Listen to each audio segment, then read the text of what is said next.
Good afternoon, Paul, and welcome to the Movement Mortgage Studios, where we're hosting Paul and Saul. And we have somebody new in the studio today, which means I have to push fewer buttons. Everybody give a round of applause to Bo Harden, who is helping us out by running the TD board back there. Thanks, and, Bo. We're excited to have you, man. Looking at our story list this week, we got two thought-provoking ones and one kind of difficult one to talk about. And so we're just going to rip that Band-Aid off. But start with the hard we one. got to talk about your hat. Yes. Okay. So the hat theme continues. Bayou Pub sent me a hat. Bayou Pub is located on Parton, right in Central Parton, actually, in the Central Parton area of Niceville, and it's right behind the famous restaurant that has moved in there, PB&J Cafe, and you can go and go and have a bunch of different types of beers and a steak. And so today I am repping Bayou Pub. Well, I guess PB&J is steak, but everybody wants to. There's no steaks in Niceville. PB&J has steak. They have steak. Yeah. So let's just rip the Band-Aid off. Last week was a pretty difficult one for Crosspoint Church. Their North Crestview campus, there was an arrest for an alleged molestation of a young person there on the campus at their Sunday school. 5 or under, right? 5 or under. Yeah. An individual has been arrested. We'll throw his name and likeness up there so you have an idea of who we're talking about. But arrested the Okaloosa County Sheriff's Office, took him in at the airport. He came back willingly. I guess there was an arrest warrant that went out.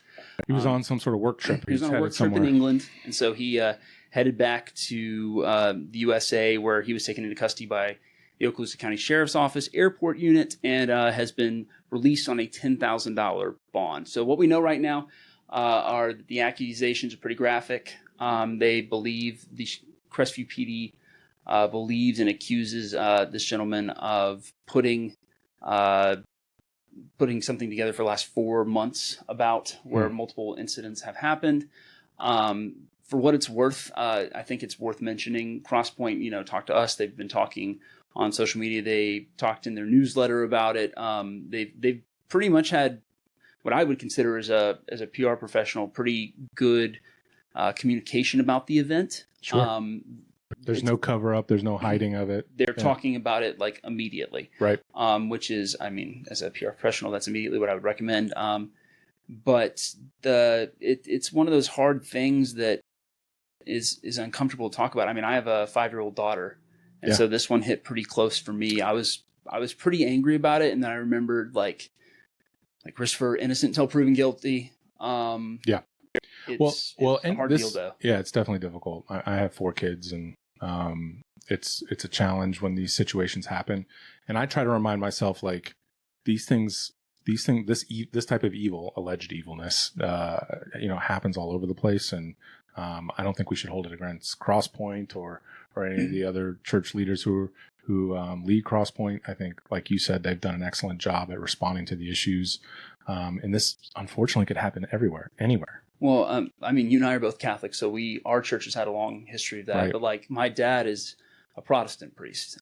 He's Church of England, Anglican Church, and he's had to see stuff like this. There was a youth pastor that I had that was accused of this stuff and has been since defrocked. But all this to say, I think it's important that people remember that there are probably not going to be a lot of child sexual predators, just in general, whether this is the case or not. They're not going to be at old folks' homes, right? And that's right. They're going to be in target-rich environments, and the church is the ultimate target-rich environment. Well, I think the best thing you could do is just talk to your kids and make sure that you have such a great relationship with them that if anything at all shady happens, they're willing to come to you. And I think that's sort of how this one started, right? And so we'll see how it plays out in the court system. Again, all these things are just alleged until proven guilty. And for what it's worth, Mid-Bay News is going to be on this from start to finish.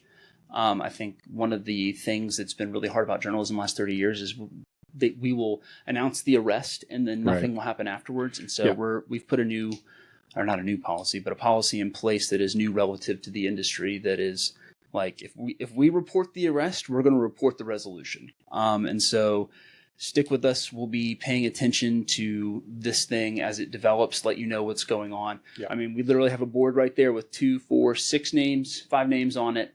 that I'm checking on every day that we've reported their arrests or will report their arrests very soon.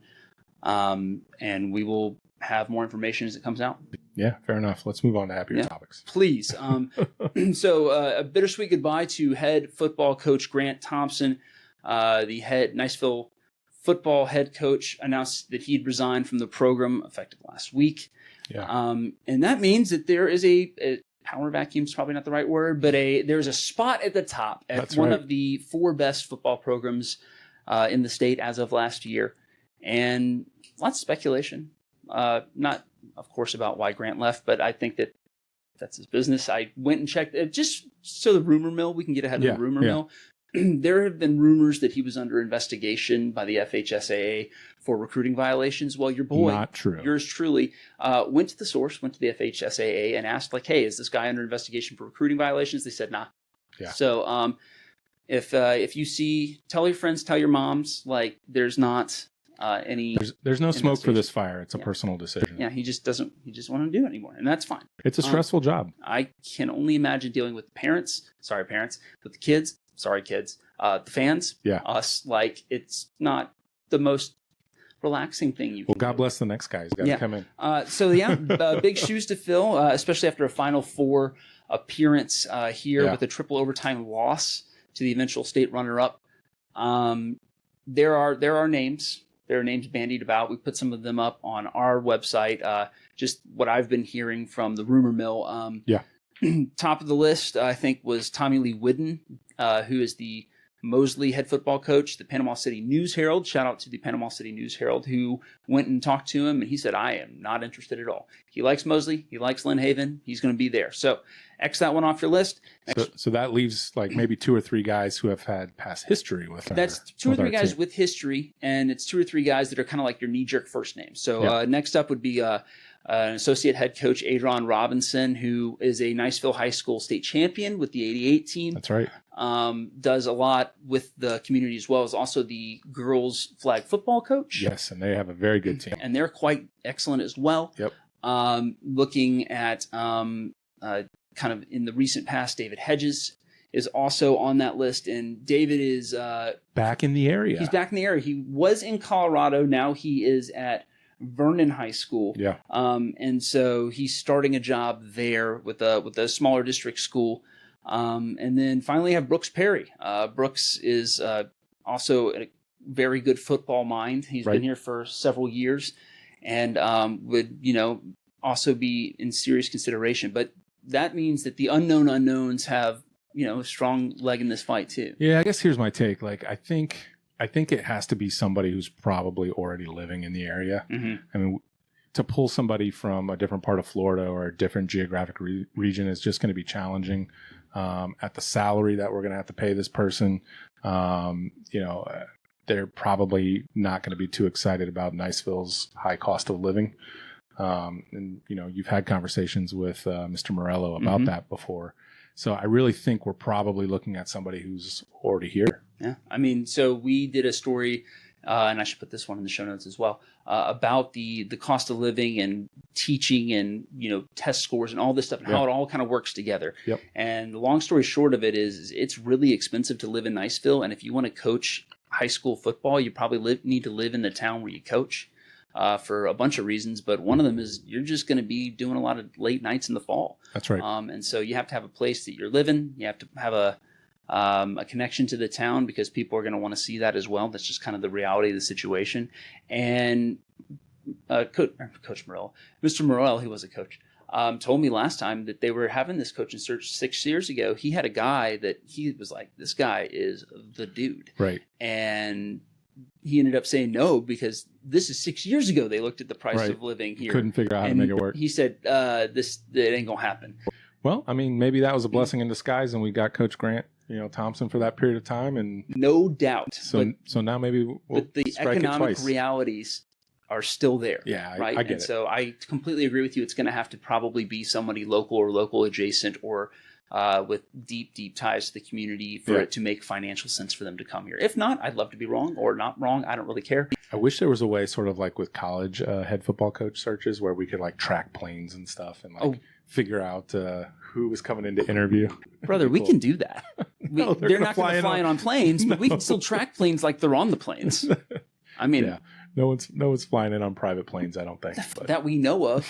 All right. Odessa Permian can do it. We can do it. That's right. All right. Okay. Anyway, maybe one day. Last thing to note for this episode of Paul and Saul, our strategic plan that not ours, excuse me, Niceville, the grand hour of Niceville, has a draft, I would say, strategic plan that is going to be discussed as we say this, speak this. Monday night is City Council. They're going to do the big unveil. There are a couple of high points I think that we should probably talk about real briefly, and then leave all the talking to the elected officials when they get in front of it. But I think it's cool that they quietly released it and put it out. I think they probably did that because they have to meet the recordation rules before a meeting. But I looked it over and I was pretty impressed by what I saw in it. It's detailed, and I think it reflects the fact that they talked to a lot of stakeholders, but they talked to a lot of different people to figure out what they want. And it seems like much more of a collaborative document. There's 5 kind of core principles. They have a mission statement, a vision statement. And for everybody that's like, well, what do you need a mission statement or a vision statement for? Those are just words on a paper. Yeah, they are, but they also kind of inform everything that you do. A great example that I heard in a mission statement from Crestview when they were doing it is that there's no overtime for water billing people, right? But what they realized is a lot of people were coming at 4 because they were leaving work an hour early to get there. Yeah. And they had to lock up, and they said, well, we can't do it because we're water bill people. We can't do overtime. And so the city manager at the time there said, well, here's what we're going to do. You guys can have overtime, fix the problem for the citizen. Right. And all that to say there is a vision and a mission that informed that decision. Right? Yeah. I mean, I think if you look at the document, a lot of the things that people are complaining about on social media and in and around town of things that are missing in Niceville or what would make Niceville better, like this document shows a path to get there. And like you said, they have a set of initiatives that are out there for like overarching goals, and then they have smaller goals underneath each one of those initiatives. And I would agree. I think the content of it shows that they did a really great job of getting out there and talking to a wide array of people. Yeah, and so the last thing I'll say about this before we wrap all this thing up, and if I can get this camera right here, it's very important that you guys hear this. Yeah. Because I think I'm going to set the world on fire with this one. They want to make Niceville a day destination, which I think is a great idea because I think people should come here, especially on the weekends, and see what we're all about. But that does mean that people will be here and know about us, and I know that makes some people angry. So comment about it and build engagement about how angry you are. We didn't even say what the motto was yet. Oh, man. So I'll look at this camera and I'll say now you look at the camera. Niceville. Yes, it is. Yeah. That's your motto, Niceville. That's huge Daniel Hinkle energy. I know that came straight from the mayor's mouth. I don't know if that's for him, but that's pretty awesome. I'm here for it. I'm excited that they've put a plan together, and I'm sure there will be critique and some changes, and some people won't like stuff and other people will love stuff. But the fact that we have a strategic plan in Niceville, Florida is like amazing. Yep, it shows us a path forward, and people can make decisions based upon it rather than just making decisions in a vacuum. Or looking at word of mouth. Right, or looking at Niceville word of mouth. So if you haven't seen it yet, you can go to midbaynews.com. He'll have it there. Mm-hmm. Please look it over, and maybe we'll get some discussions happening about it and see what people think. It's important. Also, tomorrow, Tuesday, Election Day, for charter amendments. Yep. So be ready to vote for that. And then 2 weeks afterwards, because you haven't had enough bubble filling, we have a special election to replace Matt Gaetz in Congress. That election day is April Fool's Day. No, that is not a joke.